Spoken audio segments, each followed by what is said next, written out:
ak sœur chrétien yi yëpp nuyu bu kawe di nuyu bu tedd suñu mbokku taalibe Cheikh Ahmadou Bamba Xaadimu Rasuul di nuyu bu sell mbokku jullit yi. Vidéo bi may def dama koy def par rapport ak résultat conseil constitutionnel yi ak par rapport ak sama candidat bi nga xam ni sama soutien par rapport à lui c'est un soutien indéfectible et inconditionnel bi président Karim Wade. li may wax nag man vidéo bi dama ko jëmale si ñi nga xam ne fi ñu toll nii ils pensent que ni ñoom ils sont face à une farce politique à une farce électorale. Je ne parle pas aux naïfs je ne parle pas ñi nga xam ni dañoo gaaw a fàtte ñi nga xam ne législatif dañoo foqati si ñoom seen ndam ngeen gagné Dakar diggu guddi ne waa Macky Sall gagné na ko te mujjul fenn mooy ñi nga xam dañu bëgg dem ak élection Macky Sall sur un imbécile boo xam ne il a créé plus de 1500 bureaux de vote yu bees tàq bi à travers le Sénégal. Il a inscrit plus de 10 000 étrangers, que ce soit des Mauritaniens, que ce soit des Maliens, que ce soit des Guinéens, que ce soit des Gambiens sur notre fichier électoral. Si vous pensez que un jeu de transparence ou un jeu d'élection, je pense que vous êtes utopique. Actuellement, on est face à un tournant stratégique pour l'avenir de notre pays. On est face à la formation par la France d'un Obiang bis, c'est eux qui ont formé Obiang. On est face à la formation d'un Omar Bongo bis. On est face à la formation d'un Mobutu. On est face à la formation d'un Eyadema. On est face à la formation d'un Paul Biya bis qui est en train de rabifier sa mafia et sa dictature au sein des différentes organisations de l'État. Et sous élection, élection, c'est fini, on est mort. Pour les 40 prochaines années, on sera comme la Gambie pendant les dernières 20 années, ils ont eu avec Yaya Jammeh. Donc, êtes-vous prêts à prendre en otage ou à même à prendre en otage ou à même sacrifier la destinée des générations à venir? Quand je vais wax ak yéen moom mooy mbir mi du ay élection Macky Sall élection taxu ko jóg parce que xam na ni élection moom demu si ku dem ba bés élection ngay saccagé ay bureau Touba di demee bañ a yóbbu bureau nga bañ a yóbbu carte électorale carte maître Abdoulaye Wade ay fiche de vote am nga bañ ko yóbbu si bureau de vote kon su demee ba élection yi Idrissa Seck su demee su fekkee si benn bureau de vote am su fa fekkee ay carte am na sant yàlla. kon mbir bi xam nga lan la actuellement ñii nga xam ne conseil de constitutionnel rek téye nañ leen mooy ñi nga xam ne jàpp nañ ni fi ñu toll nii mun nañu roñ seen loxo suñu eggee si càppaandal ba te fii xeex bi toll soo leen àndul si xeex bi ëllëg soo eggee si càppaandal bi c'est pour bien diviser soo leen xeexul tey ñu xeex bi benn yoon suñu eggee si càppaandal ba seen xeex bi yéen yaa ngi koy wéet ak Macky Sall lu mu leen def nit ñi dinaan suñoo nekk si bañ ko nekkee il divise actuellement le peuple.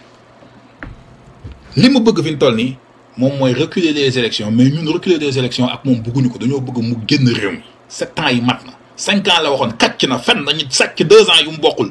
ba noppi bëgg ñëw ñu yokkaatal ko yeneen 2 ans déet lu mu si jublu 2 mbir am jot pour mën a juger Khalifa Sall tuumaal ko takkal ko liquider ko am lu wér ba du bokk si élection suñ ko dàqee am jot li ko uni wax si Karim Wade mu dàq ko ba Karim Wade am ay fen yi mu fenaat tuumaalal Karim Wade parce que tous les juristes du monde tous les cours ils ont perdu dans tous les cours CEDEAO Nations Unies France fépp amul preuve boo xam ne mën na convaincre ni sur la criminalité de Karim Wade. Donc preuve yooyu su ko mënul teg sur la table donc fi mu toll nii ce qu'il veut c'est que élection yi peuple bi jug pour de reculer élection yi mu toogaat fi mais ñun élection du am mais sans yow nga toogaat fi on aura un gouvernement de transition géré par l'armée sénégalaise te loolu fa laa jëm fi état la fi ñu ko war a def mooy président Karim Wade mi ngi ñëw mais avant muy ñëw fi ñu toll nii waa Gaston Berger dégg naa jungeen waa ICAT jungeen waa Pikine jungeen ak waa Rufisque na fépp booyalandoo surtout taalibe Serigne Touba yi murit yi nañu jug parce que yéen ren Macky Sall Idrissa Seck dernier mu yéexal résultat yi Idrissa Seck lan doon jéem a njàmbaasa dañ ko éliminé woon Idrissa Seck démb à 17h avant lamb gi di commencé Idrissa Seck bokkul woon si liste bi Idrissa Seck bokkul woon si liste bi léegi nag lu tax ñu ñàmbaat ko si pour fexe ba bëru élection yi su joxee ay bureau ay bulletins de vote du dem si benn élection du fa egg ces promesses qu'il est en train, ce qu'il est en train, faut mieux demander. Quelqu'un qui dit à Tanor Dieng, ce que le souhait de Diouf, je vais le concrétiser. Tu seras le 5e président de la République du Sénégal. Quelqu'un qui promet à un imbécile de Tanor Dieng d'être président de la République du Sénégal, élection. La solution, c'est qu'il faut cibler le Conseil constitutionnel. C'est un mbok xamnañ len, seeni dom xamnañ fiñuy jangé. Parti Macky Sall amna ay ténor xamnañ fiñu dëkk. Nañu cibler les ténors du parti politique Macky Sall. Ils ont pris en otage non droit civique, mais le droit de vote, la tenue d'élections transparentes. Nous les cibler de me récupérer par la force. Moi, ce pays, il faut le paralyser parce que par A ou B, soit vous vous soumettez à sa loi et vous devenez des esclaves économiques de la France pour les 100 prochaines années et vous ne les verrez même pas. Ou vous combattez maintenant et vous le déboulonnez du pays. Autant combattre pour les générations à venir, pour que enfin nous ayons une quelconque fierté envers nous, comme nous avons fierté sur nous. Le moment n'est pas un moment de dialogue ou de consensus ou de parler de processus, c'est un moment de combattre. Président Karim Wade, il a été sage, il a été responsable, il a usé de tous les recours possibles, diplomatiques, juridiques et politiques. Donc il n'y a pas d'issue. La seule avenue qui s'impose, c'est l'affrontement et la confrontation. Fait que Macky Sall palais, tout job bundayam comme on, moi il est fidèle. Nañu génn fekk ji ko palais kat le vandayam génn ji ko fa. C'est la seule solution. Li may wax vidéo bi rek bama koy wax seen nama ay day tok fofu di saga Macky Sall man bamay xex bañu jëndé kilifa Mbàkke yépp ak ñuko doon andal bañuy dem ci jumaa day ci jumaa yi fal de jumaa day dima discours tabaski ngir correcté ngir ñu liquider ma wala tabaski ñu jënd Touba ñëpp ci législatif ku dul man ak Sëñ Assane Mbacké ak population Touba ñoo jugoon di xex ak population Touba ñoo jugoon di xex li mais ku doon leader d'opinion wala ko xam ñu ngi lay déglu ñëpp Macky Sall jënd na leen ñi mu jox leen ni tracteur ñi mu jox leen jiw ñi mu jox leen ay suuf ñi mu téye seen kayit suuf di leen santage képp koo xam ne soo waxee ñu déglu la woo soo digle ñu topp la Macky Sall def na la sa poche législatif sama ndey lu nekk dégg na ko samay mbokk lu nekk dégg na ko Cheikh Abbas Abdou Khadre ak Cheikh Gaynde Fatma jënd ay nit ñuy saaga di yàq deru nit ñi sama lu nekk ma dégg ko législatif man képp ñëpp naan kii dafa ëppal kii il ne respecte pas dafa ñàkk tegg dafa ñàkk war ma léegi nag 7 millions ñaata millions Sénégal ñoo jóg di saaga ndeyam li ma leen doon wax si législatif 2017 moom ngeen jóg def nii soo leen toppoon plan yi ma leen lalal Macky Sall du ko fi fekk yéen nag opposition bi waxoon naa leen ngeen booloo si législatif ngeen bañ a booloo gis ngeen foqati nañu yéen seen may yaa ngeen di dof li demaat élection Macky Sall soo leen demee élection ba noppi 2 mbir lay def il va vous ridiculiser après les Sénégalais vont vous haïr parce qu'ils sauront que vous êtes des sales hypocrites li may wax ay parrainage yi man j'étais contre il y a un moyen plus efficace et plus profitable aux contribuables sénégalais. Quelqu'un qui ne peut pas mettre 250 millions CFA comme caution sur la table avec une traçabilité de la provenance des fonds, ce gars-là, il n'est pas digne de diriger 14 millions de personnes. Ces Occidentaux-là, même pas un pays, mais une entreprise, qu'est-ce que c'est? 20 personnes. Avant de diriger, il faut que vous ayez une entreprise que vous diriger. Et là, vous avez un salaire, vous pouvez justifier de diriger. Lorsque vous avez un parrainage, regardez ces comiques, c'est lâche-là qui se réclame de Serigne Touba. Dossier Jigéenu Mbàkke mi. Dossier Fenami, dossier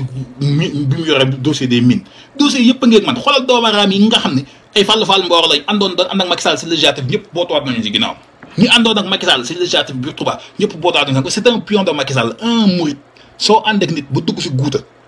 da ngeen di deewandoo si guuta mais doo dellu ginnaaw si loolooy gox da nga ànd ak Abdoulaye Wade ba fii doon évocat doom da nga waroon dem rente jeg moom bu mu jeex léegi nag xam nga lu fi des mooy élection yi nañu yëngal dëkk bi armée bi jël le pays c'est l'armée sénégalaise doit prendre le pays et organiser un gouvernement de transition boo xam ne l'opposition sera autour de la table et les organismes internationaux pour nous préparer des élections transparentes sans Macky Sall ou s'il participe aux élections il ne sera pas le décideur on n'aura pas son ministre comme ministre de l'Intérieur on aura un ministre issu de la mouvance non gouvernementale mu gérer élection ou quelqu'un de neutre président Karim Wade nag li may waxoon man la ma ko waxoon man gis nga sama woon tey na ma fekk ma Dubaï si nga xam ndax ma avion bi suy wàcc Sénégal si nga xam Macky Sall dina xam ne mbir mi xeex la na nit ñi dajaloo. Karim mi ngi ñëw ak papam ñu fexe ba Macky Sall avant Karim di ñëw bu mu ko fa fekk Shah d'Iran ak Khomeini li ko daloon nañ ko def ak moom.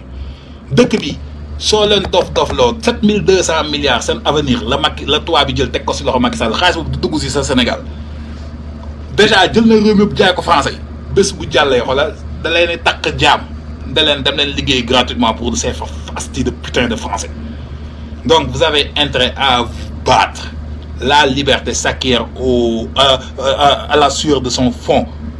Rude bataille mooy joxe liberté ku fi libre da ngaa tuur sa deret reyante. Macky Sall bu mu dem élection ak moom lii mu doon la leçon qu'il donnait à Diamé qu'on le lui donne. Vos droits man sama carte d'identité jotumu ko waa Brésil jotuñu seen carte d'identité waa Argentine jotuñu seen carte d'identité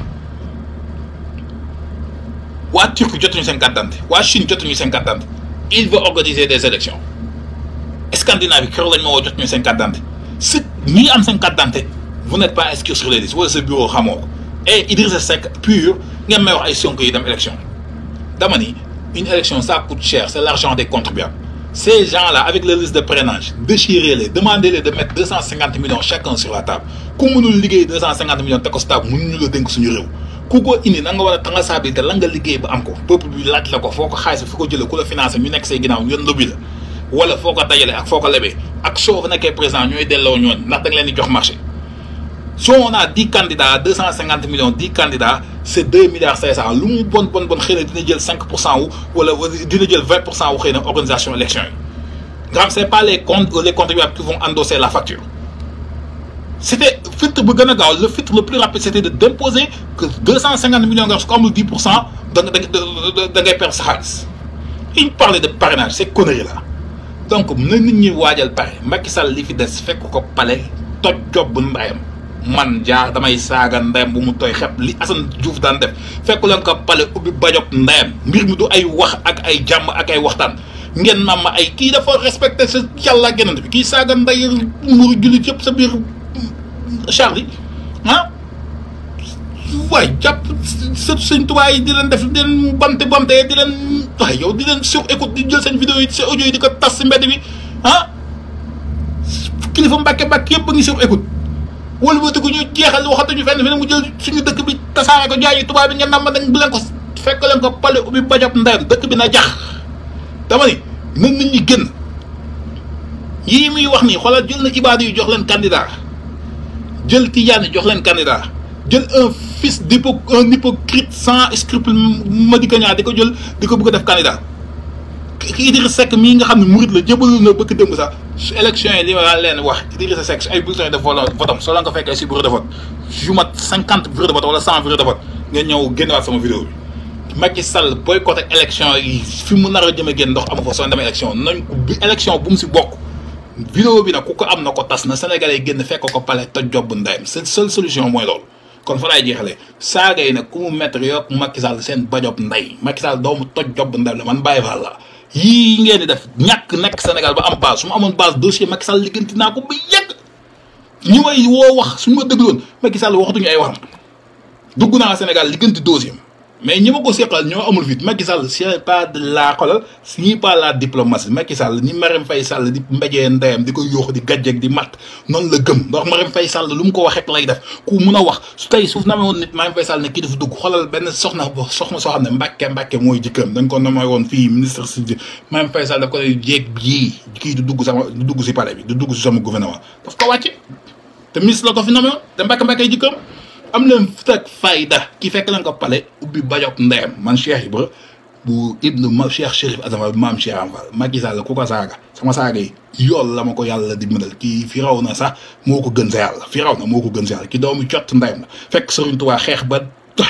bëggul ay doomam ngir libéré ñu si tubaab bi bëgg duñ jaay tubaab bi kii ku lu ko waay def bu mu wàcc di élection ku ànd ak moom bu mu génn mbedd bi waa conseil bu ñu génn mbedd bi nan leen ko interdire bu sànq suñuy droit tegatuwaatul suñu loxo vidéo bi nag yóbbu leen ko fa fu leen neex procureur Canada yóbbu leen ko fa ñu woolu moso ba ma ñëw wax ak moom man seen li ngeen bëgg li Assane Diouf palais boobu gis nga bés boobu kañ nga doon xam bés boobu la 100 mètres bés boobu fa duggaloon ku mel na man bés boobu ngay xam ne yow sa bopp yow ni yow dugg nga si coow lii am Sénégal nag fit moo fa jeex ak ay boromi pas-pas lii ngeen di dox di wedd ak di ni naan ay marché Macky Sall ay marché da ko gëm Macky Sall dëkk bi ay point stratégique ngeen di song yëngal ko tas ko mu jeex point stratégique Macky Sall safara lay bañ ak deret raba mi safara ak deret na safara ak deret bi du jaay leen ko daf ko bëgg nañ ko jaay te na des ay partisans kese ak ñu ànd ak moom il cherche la violence répondez par la violence jusqu'à qu'il respecte la constitution et nos droits civiques c'est le seul recours viable qui nous reste aujourd'hui nag yóbbu ko nga ne j'exhorte à la violence man naa répondre avec mes arguments pourquoi je parle de même ma carte de vote d'électeur ma carte d'identité tu l'as pris en otage mes droits tu les as pris en otage ceux des Sénégalais donc tu ne peux pas avec la magouille et la corruption et la dictature nous imposer la rationalité ou le civisme non c'est la bataille moo fi sës te on se battra man su ma Karim déggoon sa lii dossier bi noppi na bi yàgg ba képp Cheikh Ibra Karim si nag taxaw leen président ngi ñëw ak baayam doomu gaynde di gaynde Serigne Touba li mu def si Ablaye Wade dafa ko si jëmm ji si deret ji la ko def Karim ay sëtam sax dañuy am fit ndax Serigne Touba ko waajalal baayam Mortalla Wade mu am Mortalla moo ko liggéey si Serigne Touba ngërëmal Serigne Touba la kar yi la baayam am day wàcc si moom Serigne Touba moo noon ma seen Cheikh Abala du ma gërëm jëmm deret laay gërëm xoolal Karim mi ngi ñëw te suñu Macky Sall di leen fekk pale ubbi bajob ndeyam li may wax na leer nañ Karim a ngi ñëw di leen fekk pale Macky Sall ubbi sa bajob ndey na Sénégalais pare suñu jugee rek nañu fekk pale na Sénégalais suñu jugee rek na ñëpp génnandoo on peut pas la police sénégalais amul effectif gendarmerie ak militaire ils n'ont pas l'effectif de gêner de maîtriser 2 millions ou 1 million ou même 200 000 personnes mënuñu maîtriser na Guédiawaye na Pikine na Rufisque na Médina na Grand Yoff ñëpp waajal ak Parcelles su président Abdoulaye Wade ñëwee aéroport suñ ko fa jëlee nañu jubali pare jubali kër Macky Sall ak nañ xam nag cible stratégique yi mooy partisan Macky Sall yi su coup de fil jànn xëy si moom rek day daw moom Marème Faye Sall seen plan B mi ngi màq dugal nañ ko màq seen voyage bi passé plan B bi information yu wér Macky Sall sànni na plan B màq mbal maa ngi fa toog di ko xaar na ñii ñuy jug kon jàngeen jëf xew